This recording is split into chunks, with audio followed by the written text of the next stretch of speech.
నారా లోకేష్ గారు నిన్న కౌన్సిల్లో ఎందుకు దుబాయ్ వెళ్లాడు అంటే దేశభక్తితోనే దుబాయ్ వెళ్లాడు అని చెప్పేసి ఏదో కవర్ డ్రైవ్ ఆడడానికి ట్రై చేశాడు. ఒకసారి మళ్ళీ నారా లోకేష్ ఏమన్నాడో వినండి. ఎందుకు వెళ్లాడు, ఎప్పుడు వెళ్లాడు, ఎలా వెళ్లాడు అన్నది మనకు తెలిసిన ఇన్ఫర్మేషన్ మనం మాట్లాడుకుందాం.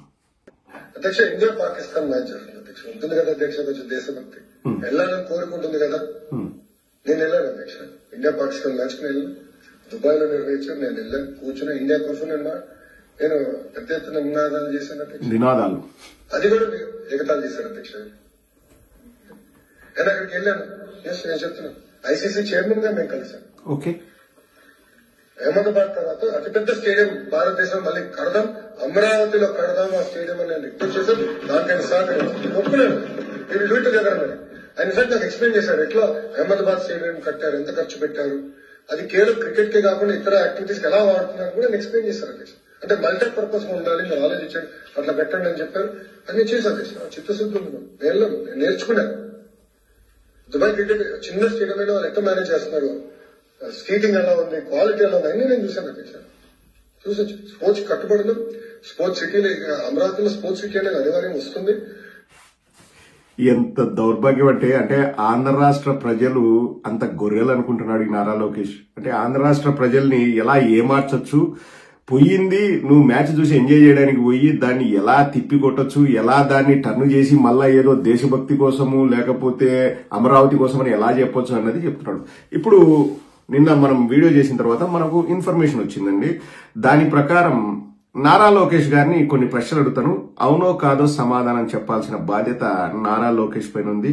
ఒక మంత్రిగా మీరు సమాధానం చెప్పాలి నారా లోకేష్ గారు. ఒక భారతదేశ పౌరుడిగా, దేశభక్తి ఉన్నవాణ్ణిగా, ఒక ఆంధ్ర రాష్ట్ర పౌరుడిగా నేను అడుగుతున్నాను, మీరు ఎయిర్ ఇండియా ఫ్లైట్ 2204 లో వెళ్లారా లేదా దుబాయ్కి? ఎయిర్ ఇండియా ఫ్లైట్ 2204 మీరు బిజినెస్ క్లాస్ లో కూర్చొని వెళ్లారా లేదా దుబాయ్కి? సో మీరు మీ అబ్బాయితో వెళ్లారా లేదా దుబాయ్కి? వాళ్ళ అబ్బాయి ప్రస్తావన ఎందుకు తెస్తున్నానంటే అక్కడ ఆ ఫ్లైట్ లో క్రూ మెంబర్స్ ఉంటారు కదండి, వాళ్ళు అడిగినప్పుడు మా వాడు క్రికెట్ చూడాలంటున్నాడు అందుకే తీసుకెళ్తున్నాను అని చెప్పాడంట. కాదనమని చెప్పండి, మనం మళ్ళీ ఇంకొక వీడియో చేద్దాం. ఆ మాట అన్నాడా లేదా అని ఒకసారి నారా లోకేష్ గారు ప్రజలకు చెప్తే, ఇప్పుడు వచ్చేసి ఏదో దేశభక్తి నినాదాలు చేశాను, పెట్టుబడులు తీసుకొస్తున్నాను అని చెప్పాడు కదా, అన్నాడా లేదా క్రూ మెంబర్స్ తో మా అబ్బాయి క్రికెట్ చూడాలంటే తీసుకెళ్తున్నాను? తప్పులేదు. ఇప్పుడు పిల్లలు అడిగితే తల్లిదండ్రులు తీసుకెళ్లాలి, ఎక్కడ కూడా అది తప్పులేదు. ఆయన ఎందుకు వెళ్ళాడు అన్నది కూడా మనం అడగట్లేదు. వాళ్ళ కొడుకు క్రికెట్ చూడొచ్చా లేదా అన్నది కూడా మనం అడగట్లేదు. పిల్లలు అడిగితే తల్లిదండ్రులు తీసుకెళ్లాలి, వాళ్ళ బాధ్యత, అంతవరకు తప్పులేదు. కానీ దాన్ని మళ్ళా ఏదో దేశభక్తి కోసము లేకపోతే ఏదో రాష్ట్రానికి ఒక స్టేడియం తీసుకురావడం కోసమే నేను వెళ్ళాను అని మళ్ళా కలరింగ్ ఇచ్చుకుంటాడు చూడు. ఎందుకు ఈ నాటకాలు? నువ్వు వెళ్ళింది మీ అబ్బాయికి క్రికెట్ చూపించడానికి నువ్వు వెళ్ళావు. సరే, నీకు ఇంట్రెస్ట్ ఉందా, నీకు దేశభక్తి ఉందా అంటే నేను కొన్ని ప్రశ్నలు అడుగుతున్నా, నిన్నే అడుగుతున్నాను నారా లోకేష్, సమాధానం చెప్పు. ఇప్పుడు ఆ స్టేడియం కెపాసిటీ ఇప్పుడే చెప్తాను చూడండి. దుబాయ్ ఇంటర్నేషనల్ క్రికెట్ స్టేడియంలో seating capacity 25,000. So India Pakistan match జరిగితే వాళ్ళకు ఒక 12,500 టికెట్లు ఇస్తే ఇండియా వాళ్ళకి ఒక 12,500 టికెట్లు ఇచ్చింటారు. సో 50-50. అంటే నారా లోకేష్, నీ ఉద్దేశం ప్రకారం నీకు దేశభక్తి ఉంది, నువ్వు పోయి నినాదాలు చేసినావు అంటే 12,500 మందికే దేశభక్తి ఉందా? మిగతా వాళ్ళకి ఎవరికి దేశభక్తి లేదా? ఇంట్లో కూర్చొని టీవీలో చూసే వాళ్ళకి దేశభక్తి లేదా? చెప్పు నారా లోకేష్. నేను వెళ్ళా, దేశభక్తి అధ్యక్ష, నేను వెళ్ళా అంటున్నావు కదా. ప్రతి మ్యాచ్ నువ్వు వెళ్ళావు అంటే మిగతా మ్యాచ్ల్లో నీకు దేశభక్తి లేనట్లా? మిగతా మ్యాచ్లు జరిగేటప్పుడు నీకు దేశభక్తి లేనట్లా? అంటే స్టేడియంలోకి వెళ్లి కూర్చుంటేనే దేశభక్తి నిరూపించుకున్నట్లా? ఇప్పుడు అక్కడ 12,500 మంది చూశారు, కొన్ని కోట్ల మంది టీవీల్లో చూశారు. మరి వాళ్ళ పరిస్థితి ఏంది నారా లోకేష్? నువ్వు వెళ్ళింది మ్యాచ్ చూడాలని ఇంట్రెస్ట్ వెళ్ళలేదు తప్పితే దేశభక్తితో వెళ్ళా? ఎవడైనా క్రికెట్ సపోర్ట్ చేసే వాళ్ళు ప్రతి ఒక్కరూ దేశం మీద ప్రేమతోనే చేస్తారు. మళ్ళీ దాన్ని ఏదో గొప్పగా వచ్చేసి నువ్వు కౌన్సిల్లో చెప్పుకోవాల్సిన అవసరం లేదు. అది అసలు కారణం కూడా కాదండి, అది కారణం కూడా కాదు. పోయిండేది నువ్వు నీ పర్సనల్ పని మీద నువ్వు వెళ్ళావు.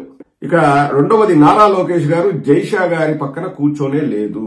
మేబీ మధ్యలో వెళ్ళి ఒక 2-3 నిమిషాలు కూర్చొని మాట్లాడింటాడేమో ఎక్కడైనా లాబీల్లోనో ఎక్కడైనా, తప్పితే మ్యాచ్ మొత్తం వాళ్ళిద్దరు పక్క పక్కన కూర్చొని మ్యాచ్లు చూడలేదు. ఏదేదో చెప్పాడు కదా, నేను అమరావతిలో స్టేడియం కడతా అంటే మల్టీ పర్పస్ ఎలా దాన్ని ఉపయోగించుకోవాలా అవన్నీ కూడా చెప్పాడు. ఎస్ చెప్పాడు, అది మాటల మధ్యలో డిస్కషన్ వచ్చింది, అదేం ఫార్మల్ మీటింగ్ కాదు. జైషా గారితో మీటింగ్ కోసము దుబాయ్కి వెళ్ళలేదు. నా ఉద్దేశం అదేండి. వెళ్లి కనిపించిన తర్వాత మాట్లాడిండొచ్చు కానీ ఎప్పుడు ఫార్మల్ ఇంటర్వ్యూసో లేకపోతే ఫార్మల్ మీటింగ్సో అలా జరగవు. మన ఆంధ్ర క్రికెట్ అసోసియేషన్ నుంచి లేకపోతే మన మంత్రిత్వ శాఖ, సంబంధిత క్రీడల మంత్రిత్వ శాఖ, అందరూ కలిసి వెళ్లి కూర్చొని ఏదైనా మాట్లాడతారు.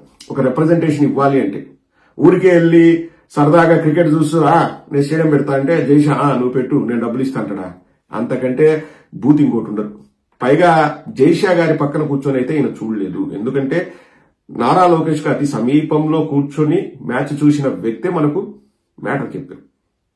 నారా లోకేష్ వేరే బాక్స్ లో కూర్చున్నాడు, జైషా గారు వేరే వాళ్ళతో కూడా కూర్చొని ఉన్న వీడియోలు కూడా బయటకు వచ్చాయి. ఆ షాహిద్ అఫ్రీతో కూర్చున్నాడు, అలా కూర్చున్న వీడియోలు కూడా బయటకు వచ్చాయి. నారా లోకేష్ వేరే బాక్స్ లో కూర్చున్నారు, జైషా గారు ఎక్కడో కూర్చున్నారు. సో జైషా గారిని కలవడానికి వెళ్ళాను అనడం కూడా బుస్సే. వెళ్ళిన తర్వాత అక్కడ అవకాశం దొరికి కలిసిండొచ్చు, అలాగే దేశభక్తితో వెళ్ళా అన్నమాట కూడా బుస్సే. ఇక మూడవది, నేను వెళ్లి జైషా గారితో మీటింగ్ పెట్టుకున్నాను కదా, దుబాయ్ లో కుర్చీలు ఎలా ఉన్నాయి లేకపోతే పిచ్ ఎలా ఉంది చెక్ చేశాను కదా, ఇది అఫీషియల్ టూర్ అని చెప్పేసి నీకు మీ అబ్బాయికి బిజినెస్ క్లాస్ లో మీరు టికెట్లు బుక్ చేసుకుంది ప్రజల సొమ్ముతోనా సొంత డబ్బుతోనా? దీనికి ఖచ్చితంగా నారా లోకేష్ అయితే సమాధానం చెప్పాలి. Air India flight 2204 business class లో ప్రయాణించిన నారా లోకేష్ ఎవరి సొమ్ముతో ఆ టికెట్లు కొన్నారు? తన పర్సనల్ డబ్బుతో కొనింటే ఎవరికి అబ్జెక్షన్ లేదు. అంటే హెరిటేజ్ లో వచ్చిన లాభాలు పెట్టి టికెట్ కొనింటే ఎవరికి ఆక్షేపణ లేదు, అభ్యంతరం లేదు. ప్రజల డబ్బుతో కొనింటే మాత్రం ఇంకంతకంటే దారుణం ఇంకోటి ఉండదు. ఇప్పుడు నిన్న ఏదో త్యాగాలు చేసినట్లు, అంటే ఏదో దేశభక్తితో అసలు ఇంకా త్యాగం చేసి దుబాయ్కి పోయినట్లు కలరింగ్ ఇచ్చాడు కదా నారా లోకేష్. ఈ ప్రశ్నలకు సమాధానం చెప్పు నారా లోకేష్. ఇక్కడ ఎవడు నువ్వు దుబాయ్కి ఎందుకు పోయావు, ఎందుకు చూసావు, నీ దేశభక్తి ఉందా లేదా, నువ్వు నినాదాలు చేసినావు లేదా ఎవడు అడగలే. ఈడ స్టూడెంట్స్ రోడ్లపైన అలమటిస్తుంటే నువ్వు ఈ సందర్భంలో ఒక రాష్ట్ర మంత్రిగా ఉండి అసలు ప్రజల బాగోగుల్ని నువ్వు బేఖాతరు చేస్తూ వాళ్ళను రోడ్డుపైన పడేసి వాళ్ళు అలమటిస్తుంటే నువ్వు ఆనందం పొందడం ఎంతవరకు సమంజసమని మాత్రమే మేము ప్రశ్నించాం. నారా లోకేష్ ట్విస్ట్ చేసి దేశభక్తి చింతకాయ ఇవన్నీ మాటలు వద్దు నారా లోకేష్. అక్కడ స్టూడెంట్స్, గ్రూప్ 2 స్టూడెంట్స్ అలమటిస్తున్నారు, వాళ్ళు రోడ్లపైన ఎంతో బాధపడుతున్నారు, వాళ్ళు రోడ్లపైన వాళ్ళ బాధల్ని వెలగక్కుతున్నారు. ఆ సందర్భంలో నువ్వు వెళ్ళడం ఎంతవరకు కరెక్ట్ అని మేము అడిగేది. 3 రోజులు వేస్ట్ అవుతుంది కదండి. ముందు రోజు వెళ్ళాలి, నెక్స్ట్ రోజు మ్యాచ్ చూడాలి, మరుసటి రోజు రావాలి. ఒక మంత్రిగా ఉండి నువ్వు క్రికెట్ చూడడానికి, నువ్వు ఎంజాయ్ చేయడానికి నువ్వు 3 రోజులు, అది కూడా ఇటువంటి సమయంలో ఎందుకు వెళ్ళావని చెప్పేసి మేము ప్రశ్నించాం తప్పితే దానికి మళ్ళా కలరింగ్ ఇచ్చుకుంటా నేను వెళ్ళింది దేశభక్తి కోసము అంటే స్టేడియంలోకి పోని వాళ్ళకి దేశభక్తి లేదండి? మిమ్మల్ని అడుగుతున్నా. ఇప్పుడు ఇంట్లో కూర్చొని టీవీలో క్రికెట్ చూస్తాం, మనందరికి దేశభక్తి లేదా? నేను క్రికెట్ టీవీలోనే చూసా అంటే నాకు దేశభక్తి లేదా? ఎందుకు దాన్ని కూడా ఇప్పుడు మళ్ళా నువ్వు మండలికి తీసుకొచ్చి ఏదో దానివల్ల ఇప్పుడు ఒకటండి, దేశభక్తితో నారా లోకేష్ వెళ్ళాడంట, అందుకనే గ్రూప్ 2 స్టూడెంట్స్ బాధలు పట్టించుకోలేదంట. మనం అందరం కూడా క్లాప్స్ కొట్టాలండి. అబ్బా నారా లోకేష్ కు దేశభక్తి ఉంది, అబ్బా అమరావతికి స్టేడియం చేస్తున్నాడని మనం క్లాప్స్ కొట్టాలా? కొడదామా? ఆలోచన చేయండి.